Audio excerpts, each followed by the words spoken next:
Because of why I search the deep through endless nights, no time to sleep.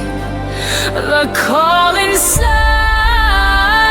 I can't deny. I'll find the light because of why. Hey everyone, and welcome. So today we're diving into the Cayman Islands. Now this is a tiny nation that's somehow home to over 122,000 companies. Get this, that's more companies than people. So what is the real story here? Why are so many global giants setting up shop on this little chain of islands? Let's get into it. Okay, so when I say Cayman Islands, what's the first thing that pops into your head? For most of us, it's probably tax haven, right? You're thinking sun, sand, and maybe some super secretive bank accounts. And look, you're not wrong, but that's really just scratching the surface of a much bigger story. So, in this explainer, we're going to move right past that old stereotype to see what's really going on today. Because believe me, the story has changed a lot, especially in the last few decades. And yeah, the first chapter does start with the one thing everyone thinks they know. All right, let's just tackle the elephant in the room right away, the main attraction. And yes, it is exactly what you think it is, taxes, or, the complete lack of them.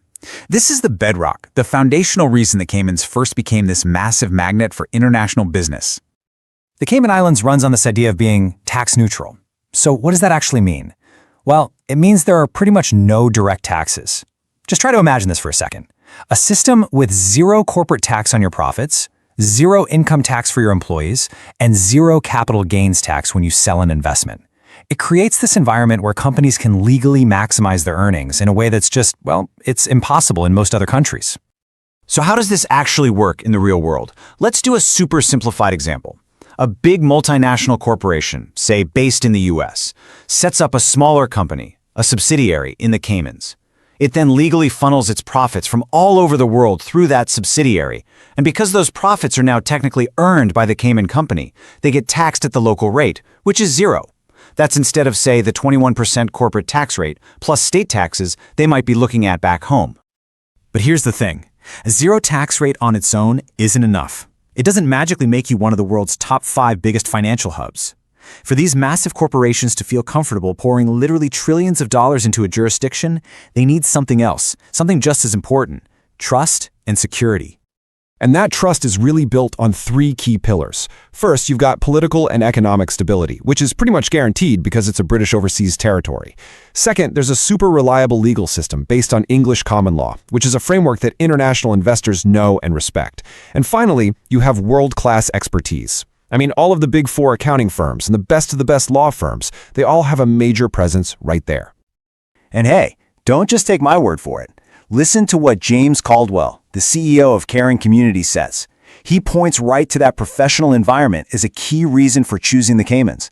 So it's not just about the laws on paper. It's about having the experts on the ground who really know how to navigate them.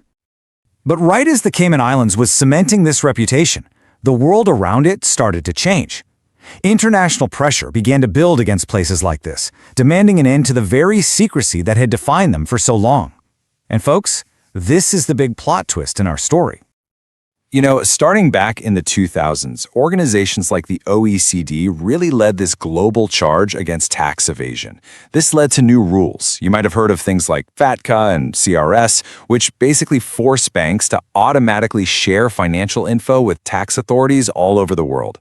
By signing on to these agreements, the Cayman Islands essentially said, okay, the era of total banking secrecy, it's over.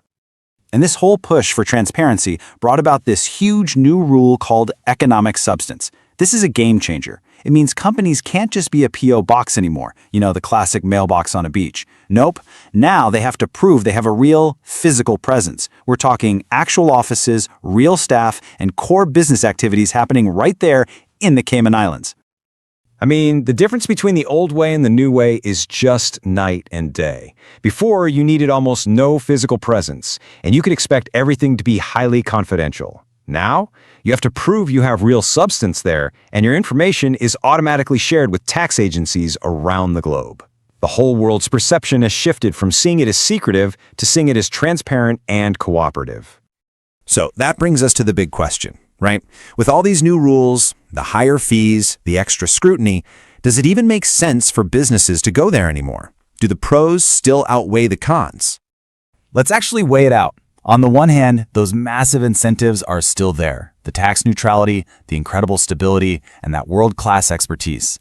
But on the other hand, the drawbacks are very real now. You've got higher government fees than other places, opening a corporate bank account has become a huge headache, and companies there get a ton of extra scrutiny from their home governments. So what's the verdict? Well, for a hint, just look at this number. $21.9 billion. That's how much in annual premiums are written by just one tiny niche sector, captive insurers in the Caymans. So yeah, it's pretty clear that for a lot of major players, the answer is still a huge, resounding yes. So I think the key takeaway here is this.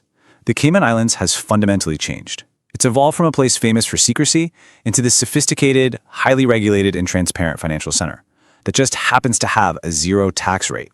It's not really about hiding money anymore. It's about using a stable, neutral platform for complex global operations.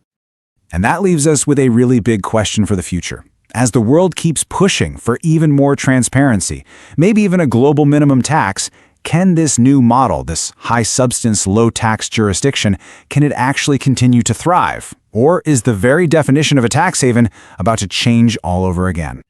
So what do you think? Is the modern Cayman model a legitimate financial strategy, or is it still just a loophole that needs to be closed? I'd really love to know what you think, so drop your take in the comments below. And of course, if this breakdown helped you wrap your head around this topic a little better, it would be amazing if you could hit that like button and subscribe for more deep dives just like this one. Thanks so much for watching. I'll see you in the next one.